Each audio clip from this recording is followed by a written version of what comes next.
Hello, everyone. Welcome to Reach Talk.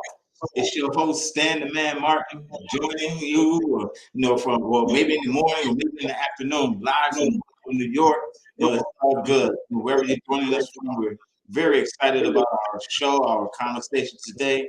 For those of you who might not be familiar with Reach, quick review: Reach stands for Racial and Ethnic Approaches Towards Community Health. So we're really trying to address the disparities and the inequities that exist among communities of color and really be a bridge, in terms of closing that gap and creating space for health and wellness. So unfortunately, my colleagues, they left me out here all alone. Ebony, she couldn't be with us, or Samantha, but me and my guest, Marty, we're gonna hold it down today for you all right? So without further ado, we're gonna go ahead and get started. Marty, how you doing today? I'm doing well, thank you. I'm doing well. Thank you. It's good to see you. I'm glad you're, gracing us, with your presence this morning. Why don't you share with our audience, tell us a little bit about yourself, your organization, and your mission and vision. So, as Stan mentioned, my name is Marielyn Santiago-Miller, but everyone knows me as Madi in the community. I am the proud owner, along with my husband, for Salud Market here in Buffalo. We are a healthy food market that sells fresh produce, juices, smoothies, salads, all things healthy here, including sea moss and other herbs, medicinal herbs and things like that. Wow, I'm digging that name, Salud Market. Okay. Tell us a little bit about the name, like how where did the name come from, and how did you get started in the business? Sure. So Salud pertains to health in the Spanish language. Some depending on the content that it's used in, overall it does mean health. So when you would say when you would refer to good health, you would say buen salud. So good health, things like that. So overall it's just health in Spanish. That's all. Gotcha. And I wanted this to overall be a healthy market. So being a Latina, I wanted to incorporate Spanish language along with just who I am and what I stand for and what I'm passionate about, I should say, which is just healthy lifestyle. Gotcha. Listen, if you haven't been to the market yet, I encourage you to go. We're going to talk about where they're located at and how you can, in my opinion, get some of the best bean soup that I ever had. So, that being said, Marty, was there anyone that inspired you? You mentioned, about, saying your culture. Was there anyone that, inspired you, to get into this field? I wouldn't say anyone in particular. I am going to contribute that to my community. So, as you mentioned, I am from New York City. I'm from the Bronx. And I noticed when I came up here to go to school in the early 2000s, healthy food wasn't as accessible as it is in New York City. And it's always stayed in the back of my mind. And, that was throughout undergrad, I noticed that. And then when I came here for graduate school and I was actually a resident of the city, right? I wasn't living on campus anymore. Things changed for me because I needed more access to just food, right? I was a girl from New York City. I didn't have a car for a period of time and I just needed to figure it out. And I noticed that the access to food was just scarce. You couldn't get to it. So I had to take a cab or hitch a ride or, catch a ride with a friend, something like that. But it always stayed in the back of my mind. And then after graduating from graduate school and coming back to the city of Buffalo and just, again, being a little more attentive in my community and just paying attention, I still noticed that not much has changed. But what was happening was there were a ton of unhealthy food options in the community, and I wasn't pleased with it. So, in regards to being inspired, I'm going to say my community inspired me because I wasn't pleased with the options that were present before me. However, I noticed that when I would take a drive out to Amherst or to Williamsville or to Clarence or to Hamburg, um, things looked a lot different. And I said, why can't Buffalo be like this? Right, So right. overall, I'm going to say I was inspired by my community. Wow, thank you, Marty. Wow, you dropping a lot of seed moss this morning, or this afternoon, depending upon where you are, So I really appreciate that, and you touched on so many topics. I think what I want to lean into right now a little bit. You said that being from the Bronx, from New York City area, the five boroughs, what have you, you couldn't get access to certain foods. Can you talk to us? Tell us a little bit more about your menu, those options that you were looking for. That you say, you know what, I'm gonna do this myself. I ain't gonna wait on no one else to do it. This is what I'm gonna do. Can you tell us a little bit more about your menu? So my menu consists of all things healthy. Like I mentioned earlier, our juices are made from fruits and vegetables. That's it.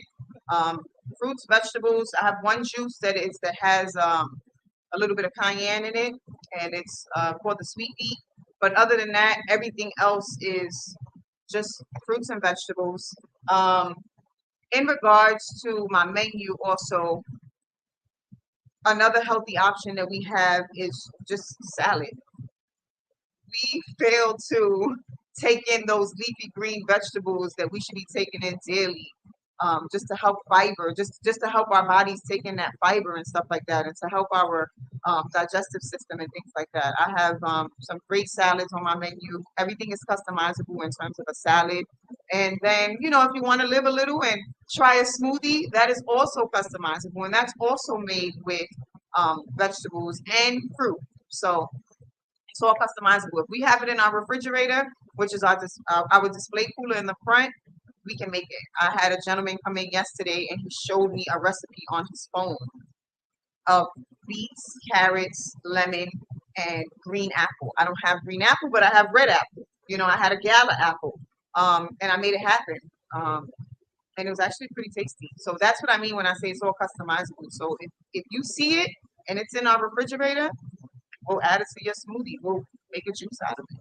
Yeah, yo, that's unique. You know what I'm saying? Talking about meeting people where they're at, meeting your customers, where they're at. That's unheard of. That's my first time hearing that. So big up to you, for doing that. I mean, so are you considered on your market? Is it like a minority owned business, an MWBE? And if you could talk a little bit about that, what's that like? Sure. We are a minority-owned business. However, I am not MWBE certified. However, that is at the top of my goals list, and I am making the proper preparations to become certified. I've started the process as of July. I'll be meeting with some folks, a consultant, and I'll have my MWBE certification hopefully by the fall or maybe even the winter. Right. Well, big up to you and your husband for making it happen, and for the community. If you haven't been to Salud Market, you got to get there. What's the address and what's the location? Let's throw that out there for those who might be tuning in. We are located at 1832 Main Street in Buffalo, zip code 14208, right on the corner of Delavan and Main, directly across the street from Forest Lawn Cemetery and Canisius College. Gotcha. Okay. All right. Yeah. That being said, I want to pivot a little bit. Marty, we're still in COVID. Some people think COVID is over. But can you talk a little bit about how has it been, from your perspective in terms of how has COVID impacted your work? Honestly speaking, COVID was the driving force in getting this business off the ground. This business was born in my mind in 2014, and while I was working at the University of Buffalo's Educational Opportunity Center. And in my spare time, I would research the healthy trends, what was going on in the United States, even as far as Latin America and different parts of Europe, just doing my research on like what was healthy from 2014 all the way until the day that we opened. I would just spend my free time looking into herbs and natural items that we already have here on this earth that will benefit us. COVID, when I say it was a driving force, I don't want to get too deep into my personal life, but it was I was given an ultimatum. I'm going to be very honest and transparent with you guys. I was given an ultimatum during COVID, and I decided to go on my own path and do my own thing. And because of it, I was forced to make my dream into a reality, and that's how this happened. So, thank you, COVID. Yeah. Well, no, thank you for your honesty and your transparency. That's very important. Oftentimes that's not easy, and being able to take a tragic or take a situation and be triumphant, in it. When COVID hit, I looked in the mirror. I said, "Oh man, who is that guy in the mirror?"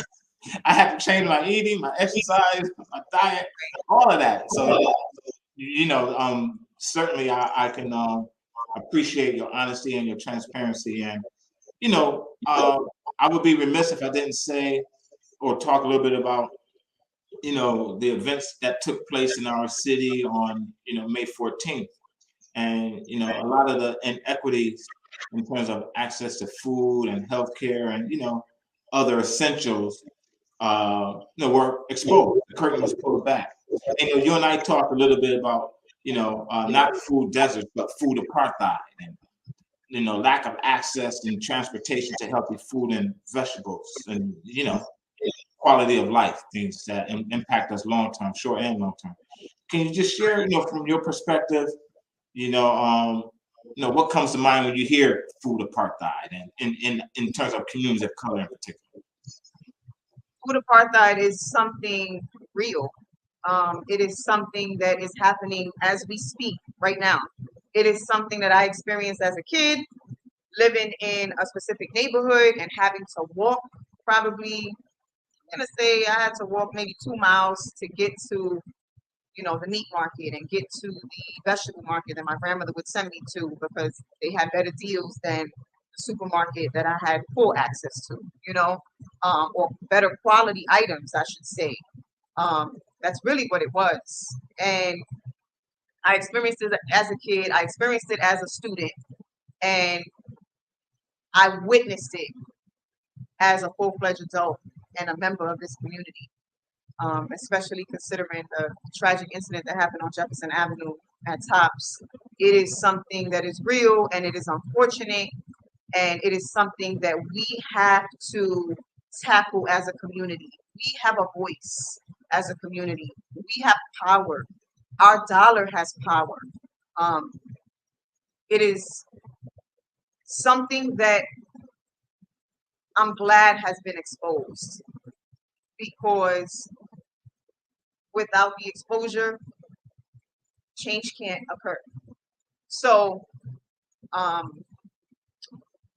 another part to food apartheid that is the most important part to me, aside from the accessibility and the affordability, I have to say the quality of the items that come into low-income communities is something that we have to touch on as a community. We have to speak up about it.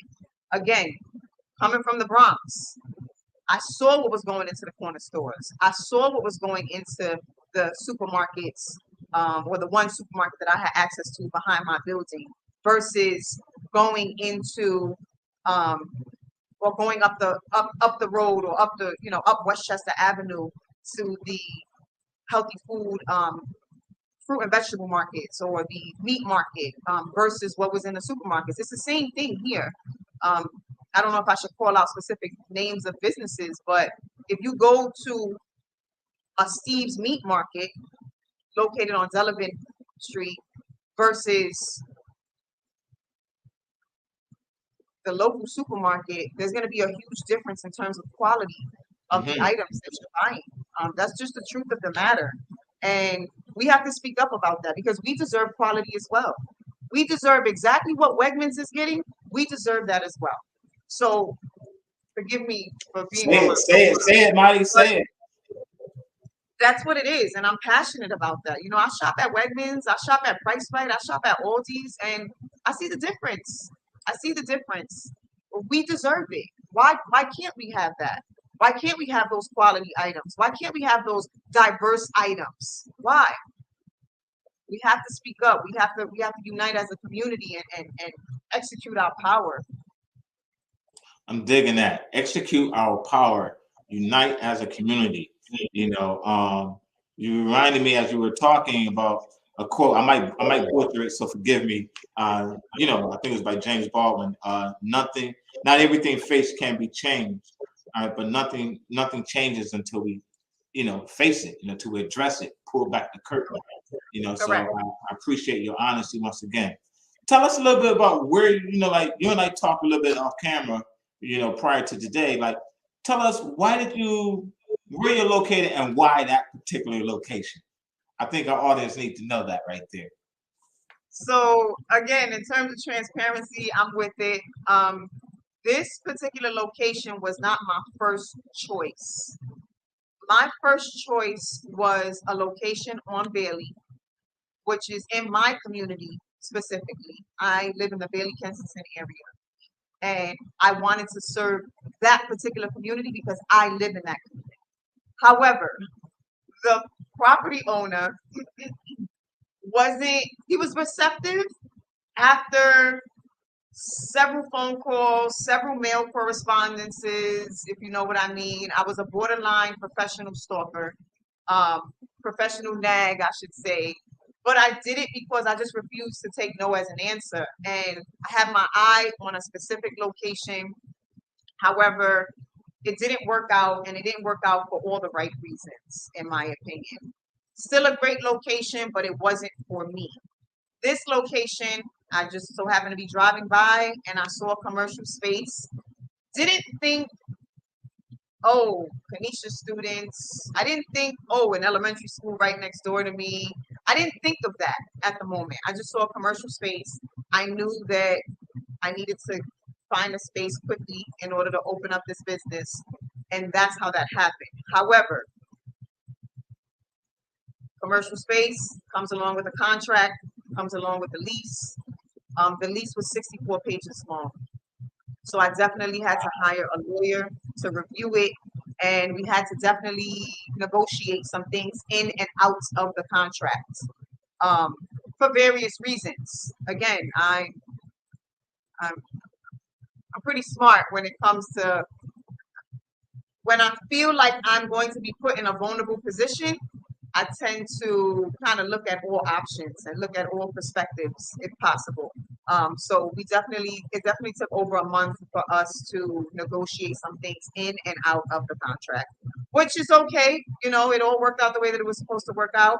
However, to tag off of that, this is the perfect location. And I'll tell you why. This location was designed specifically for Salud Market and its mission. Because if you go 2 blocks to the right of this location, you are at the Ferry Jefferson area.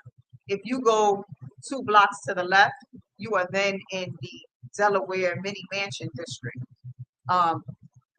This location, although it is designed to provide healthy food options for everyone, the location to the left, they have access to that. The location to my right, they don't have access to it. So this is why I say that this location was designed for me. It was designed for Salud Market because it supports the mission. And the mission is provide healthy foods for everyone. Not just the location to the left, but also to the right. Absolutely. Thank you. I couldn't agree with you more so. It's very important for our audience, you know, our listeners to be aware of that. You know, you're strategically located you know, and it complements Reach's mission to increase the health and wellness of, you know, African Americans, Latinx community, those who are underserved. And, you know, Buffalo itself is spatially segregated, spatially divided, you know, in many ways, you know, economically and as well as racially. So we appreciate, you know, what you're doing, and, you know, the resiliency of you and your husband as well. You know, I just want to, you know, just in the interest of time, I want to ask you in terms of for any of our young entrepreneurs that are out there and they're thinking about, you know, getting into, the business. You know, what would you say to him or her or them, you know, as some encouragement or information? I am going to tell them, do not accept no as an answer. I'm also going to tell them, prepare yourself for the red tape. I'm also going to tell them it is not going to be easy. However, if you focus on the mission, the money will come. So definitely design a mission that you're passionate about, and that is near and dear to your heart. And after that, the money will come. Gotcha. Thank you, Monty. I appreciate that. You know, we've talked about, you know, your experience growing up in the BX, growing up in Bronx, you know, going to school, you know, university here in Buffalo, being resilient, battling COVID, you know, the tragic events of, 5/14, as we say, and also being an entrepreneur. Is there anything that we haven't discussed or, shared that you would want to, amplify for our listeners today? Anything else? I think I've touched on every topic. You know, the food injustice is something that is very near and dear to my heart. And I know I mentioned that I'm glad it was exposed to the community. I am not happy about the tragic incident that led to it, but I am somewhat happy that outsiders are aware of what this community has to face when it comes to food injustice, because it's something that is real. And there's different parts of it, right? So we mentioned the accessibility. We mentioned affordability. We mentioned the quality of items that are at these stores. All of those areas are all areas that I believe the community can tackle. And I just hope and pray that we can unite, like I said, come together and create a voice, execute our power, because we have it. And hopefully some change can occur. So what I'm doing here, Salud Market, is just a small piece that will contribute towards the injustice. And I just hope that others can help and join. There's space for you. You know, step in. It's something that affects everyone. It affects not just 14208 where the tragic incident occurred, but it affects all low-income communities across the United States, across the world, to be honest with you. Thank you. I mean, I really appreciate, those words. I call it. I was just jotting down some notes. I put forth what I call the four-pronged approach. This is Marty's plan right here. So you can pay me for it later, Marty. Thank you. For those who can put pen to paper, or those who can put feet to the concrete. You know what I'm saying? It's like accessibility, to healthy foods. Affordability. We know that, like sometimes people might want to eat healthy, and it's expensive to eat healthy. All right. So we need to be mindful, of that as well, and not create a barrier, but build bridges that allow people to bring healthy foods to the table, and then to put them in the lunch boxes and in the school cafeterias, etc. Quality over quantity. Quality in terms of it shouldn't be expired. It shouldn't be about to expire. It should be fresh fruits and vegetables, daily or what have you. And, taking ownership in terms of we have a voice, we have power. and we have to be willing to put ourselves on that front line to execute our power, and our influence. So I thank you for those nuggets, for spreading some of that seed moss, on our subject.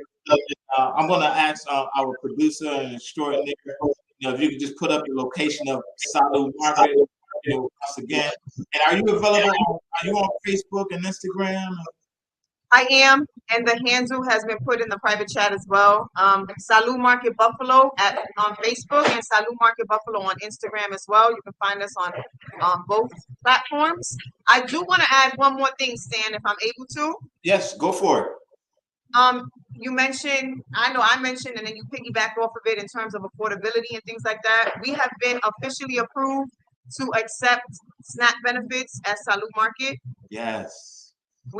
I'm just currently waiting by today, hopefully. I'm waiting for my POS system to enter those government numbers into my system so that customers can come in and have access to everything in this store. And I have to tell you that it was not an easy battle with the USDA, because that's who assigns you, that's who gives you the license. It was not an easy battle with the USDA, but I fought and I provided multiple reports just to let the USDA know that everything in here is all nutritious. Everything in here is for the betterment of any human being, from a child to a senior citizen.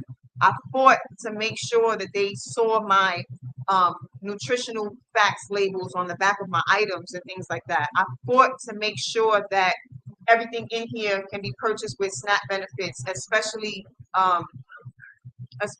things like CMOS. I fought to make sure that all these things could be used, could be purchased. And it was a huge accomplishment for me because it was just a battle, and I feel like I defeated them by being able to stick it out. So for the viewers, we do accept SNAP benefits. Hopefully by today, the numbers will be added to my POS system. Other than that, we are here. We are here for the community. And again, I'm on a mission. I'm on a mission to make sure that everybody eats or has access to healthy food. All right. Thank you, Marty. We appreciate you. We appreciate your resilience. Thank you and your husband for bringing this resource, and your team there as well, for bringing, this tremendous resource that's greatly needed, to the city of Buffalo, to the communities, that need it the most. And, I just want to thank you. It's not oftentimes that we get a chance to hear these testimonies and stories that make a huge impact, in the lives of people. So digging like the Salud Market, good health goes well with your soul. So on that note, listen, make sure you get down to Salud Market, get yourself some healthy foods, some salads, some bean soup, as well. And make sure you follow Marty and her team, Salud Market, on those other social network channels. So that being said, I'm Stan the Man Martin. Thank you for spending your time with myself and Marty and Angelita, our extraordinary producer. Reach out, y'all. Stay safe. Reach Buffalo, promoting a healthy community. Reach racial and ethnic approaches to community health locally in Buffalo to reduce racial and ethnic health disparities and rates of chronic disease. We want to make a change by reducing exposure to tobacco in housing and work areas, by increasing access to nutritious foods, by creating a breastfeeding community, by increasing referrals to primary care and community health providers, and by implementing community work groups. Reach Buffalo will concentrate on Ferry Street itself, as well as a community that resides within 4 blocks to the north and south of the corridor in 5 zip code areas: 14208, 14209, 14211, 14213, and 14215 in Buffalo, New York, with disparities in rates of chronic disease. Get involved. Ferry area residents will have an opportunity to have a platform to voice their opinions, organize, and make decisions in these efforts. For more information, you can contact Ebony M. White, Community Outreach Coordinator. Buffalo's WDAP Radio.